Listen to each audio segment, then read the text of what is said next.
Panibagong araw na naman. Paulit-ulit na lang ba? Minsan sa may kalayaan tayo'y nagkatagpuan. Mukhang busy ang lahat. Looks like they know where they're going. Paano naman ako? Sabi nila, find your passion. Paano kung wala ka namang nararamdaman sa mga ginagawa mo? Binubulong kahit na anong mangyari, kahit na saan ka man patungo. Join our Arts and Crafts Club. Thanks. Si Jamie pala to eh. Ano, kamusta? May napili ka na bang sasalihang club? Siyempre, wala pa. Ay, no, hindi pa yan. Dapat may salihan ka. Tama, life needs direction nga, di ba? Pero dapat piliin mo ka na magpapasaya sa'yo. Tama naman. Ano to? Crafts Club din gusto mo salihan?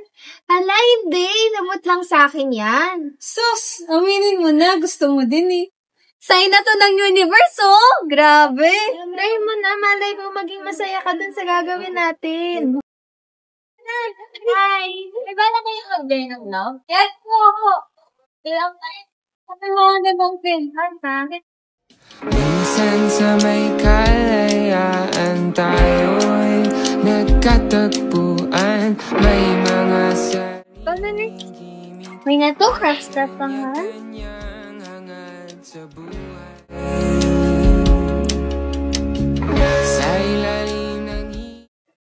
Good morning, everyone. Welcome sa mga bagong naman Art and Craft Club. So, sa unang session, matututunan niyo paano gumawa ng crochet. So, let's start.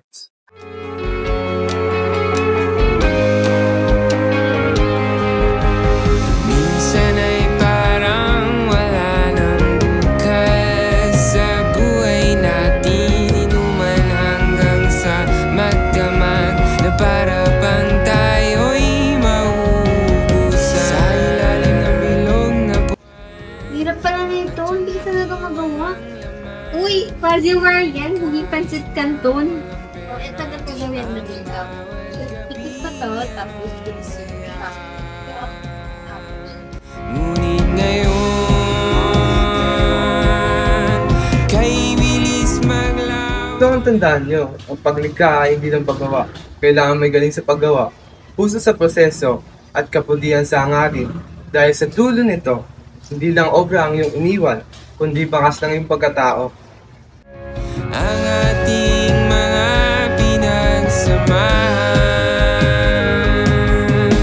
at kung sakaling gipitin ay laging isipin na minsan tayo ay naging tunay na magkaibigan. Guys, ang ganda ng gawa natin, pero parang may kulang. What do you mean kulang? Masterpiece na to ah. Baka ang ibig mong sabihin, kulang sa purpose. Exactly! What if i-donate natin siya sa mga batang nangangailangan para yung efforts natin may mapunta? Tama! Yes! Service and crafts? Di ako dyan! Kailangan, hindi lang crafts lang to. May purpose din pala.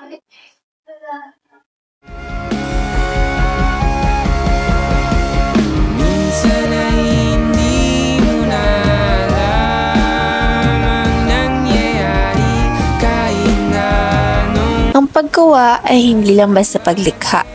Sabi nga nila, ang tunay na kaligayahan ay matatagpuan kapag nagsanib ang puso at layunin sa bawat gawa.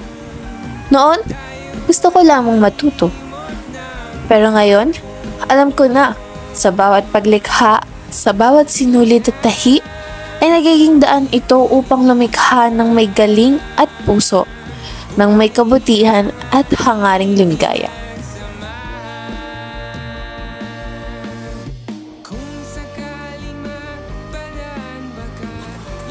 Dahil sa paggawa ng may galing at puso, doon mo matatagpuan ang eudaimonia, ang tunay na kaligayahan.